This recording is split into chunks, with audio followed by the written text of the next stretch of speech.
சுவிசேஷம். இந்த நாளுக்குரிய தேவ வார்த்தை.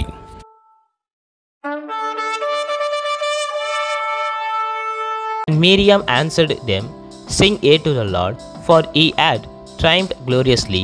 The horse and his rider had he thrown into the sea. Exodus 15:21. Miriam వారితో కలిసి ఇట్లు పల్లవి ఎత్తి పాడెను. యెహోవాను గానము చేయుడి, ఆయన మిగుల అతిశయించి జయించెను. గుర్రమును దాని రౌతును సముద్రంలో ఆయన పడద్రోసెను. నిర్గమకాండం 15:21. மீரியாம் அவர்களுக்கு பிரதிவசனமாக, கர்த்தரை பாடுங்கள், அவர் மகிமையாய் வெற்றி சிறந்தார், குதிரையும் குதிரை வீரனையும் கடலில் தள்ளினார் என்று பாடினாள். யாத்திராகமம் 15:21. அன்பின் தேவ பிள்ளைகளே, தேவன் நம் வாழ்க்கையிலே செய்த நன்மைகளை நினைத்து இந்த நாளிலே அவரை துதிக்க வேண்டும். உலகத்திலிருந்து வேறு பிரித்து உன்னத தேவன் அவரோடு கூட இணைத்து கொண்டாரே.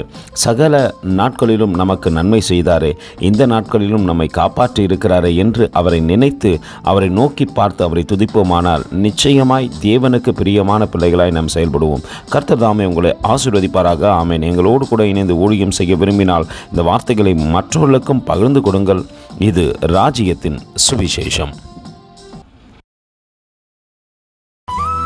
Thank you for watching. God bless you.